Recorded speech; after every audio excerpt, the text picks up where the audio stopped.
Hey, what's up? My name is Andrew. I'm a professional photographer, and today we are talking about depth of field. What is it, and how do we use it to create amazing images and videos? Let's get into this.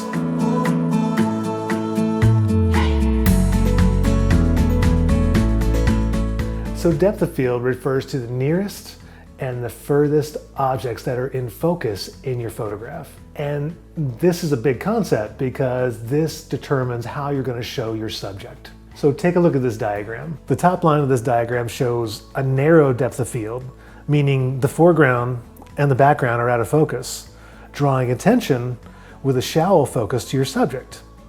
The bottom line of this diagram shows a large depth of field, meaning both the foreground and the background and everything in between are in focus. Now let me give you some examples.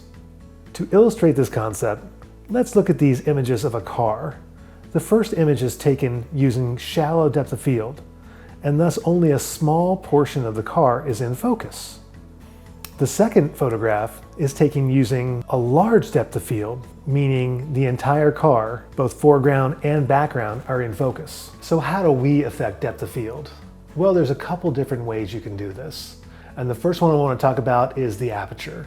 Now we use the aperture on the camera to affect the depth of field by changing the f-stop. And let me show you what I mean. So here's an example of an image I shot at f2.8, which is a very small number and therefore has a small depth of field.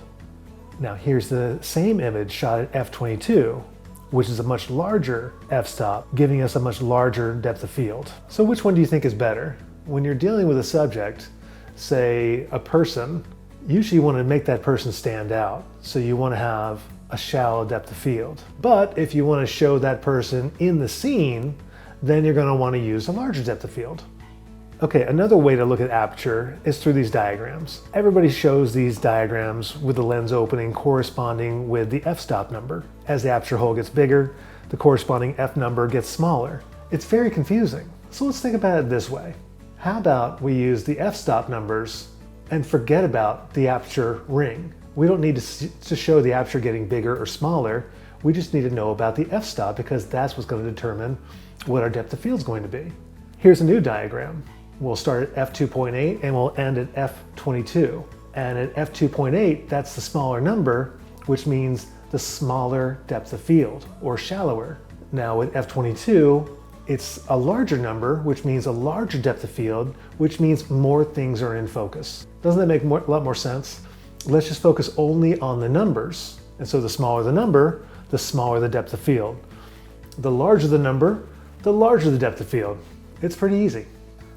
Okay, now let's talk about lens choice. So here we've got a plethora of lenses. We've got everything from a 14mm wide-angle lens all the way up to a 300mm telephoto lens. And the lens you choose directly affects the amount of depth of field you get. So as a general rule, the wider the lens, the more depth of field you're going to get right off the bat. The longer the lens, the more shallow depth of field you're going to get. So like say you're shooting a landscape and you want everything to be in focus, you want to use the wider angle lenses. And say you're shooting a sporting event where you want to single out the subject, you want to use a larger lens. Now we're going to talk about camera positioning.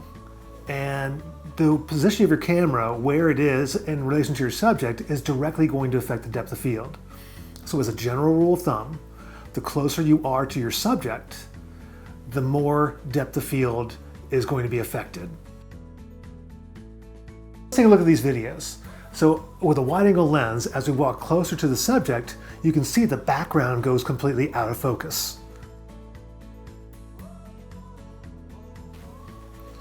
We do the same thing with a longer lens, and you can see that it starts out a lot more out of focus, but the closer we get, the more the background just completely blurs out.